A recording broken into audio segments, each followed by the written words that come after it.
everyone. Welcome to RHI. RHI Stories of Courage, Hope, Attitude, and Inspiration.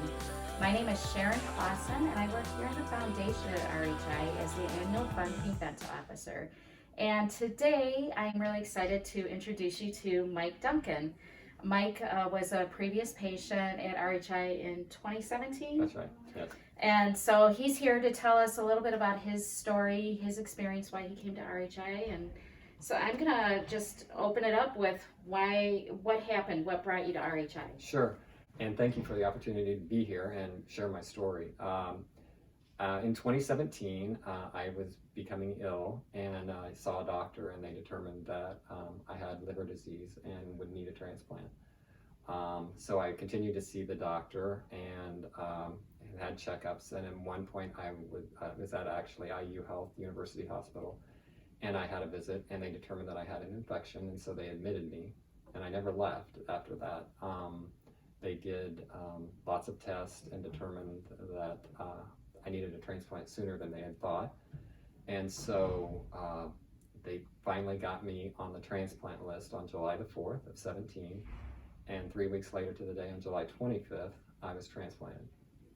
So, and that went well, but I did have some complications following that, and which required a feeding tube. I wasn't eating, and so from the time I went into the hospital until the time I came to RHI, it was 2 months. And the pretty much being in a hospital bed for 2 months and not getting up and using your muscles had pretty much made it to where I couldn't sit up, stand, walk. And so the decision was made that I would come to RHI for therapy afterwards. And so that's how I ended up coming here. And I think it was in the middle of September.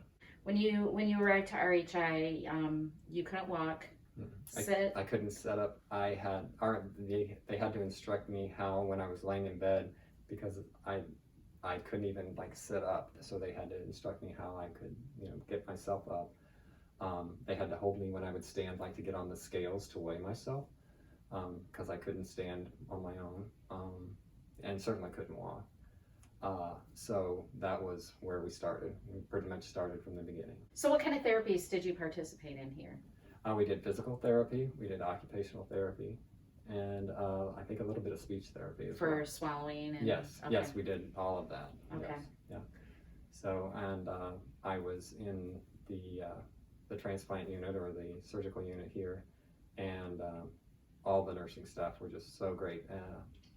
When I first got here, transplant patients on a lot of medicines. My body was getting used to processing all of those medicines, so I wasn't always, coherent or quite with it, or probably my personality wasn't what it normally is, and maybe not been as nice at some points, I'm sure they would tell you. But they worked with me, and we got it straightened out, and that's when the therapy began and the healing started. All right. Well, tell me, what was your mindset set when you came in? As far as Sure. What kind of progress you would expect? When I got here, like I said, I was really sick before the transplant. I didn't really think I would live. So to get the transplant and know that I'm on the other side of that, that was exactly what I wanted, obviously. So when I got here, I thought, I'm good, I'm gonna live. But when I tried to get up and knew how weak I was, I thought, I can't do it. And at my age, it's okay.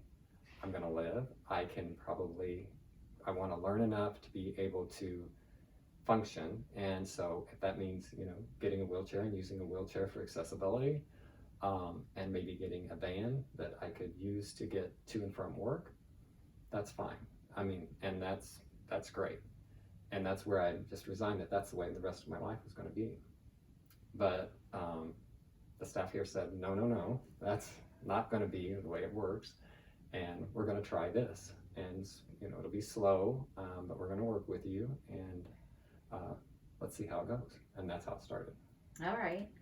So in the beginning, it was difficult, and it was, the whole process is not an easy process, but it's each day you do it, you get a little further, and that encourages you to go on. From the time that I started the therapy until the time I left here, the attitude was, so much different because I thought by the time I left, I thought I could do this. So a lot of work and perseverance. It is. It's you take so much for granted, just to get up and turn on the light switch or something like that, and you don't realize until it's gone, how important that is, and how much you take for granted. So just have the courage to do it and believe in yourself. And even though you think, if I did it, you can do it. Because I really didn't think I could do it, and I am more the person to say, I just can't, and maybe it's a little too easy to give up. But I stuck with it, and if I did it, you can do it too. And if RHI says you can do it, they're not going to ask you to do anything that you're not capable of doing. That is true. Our therapists are amazing here. Right. And quite honestly, if you've watched enough of these RHIs, you're going to hear a lot of our other previous patients say very similar words, that if I can do it, you can do it. Mm-hmm. And so thank you so much. Thank you. Thank you so much for coming. Thank you all. Yes, and thank you for taking the time to watch us today.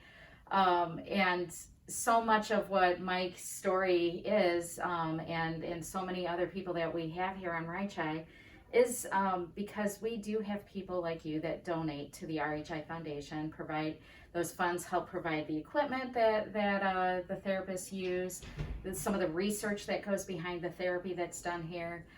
So if you would like to partner with us and help continue making these kind of stories happen, we have a link with this post, and just go ahead and click on it. And I'm just going to thank you ahead of time.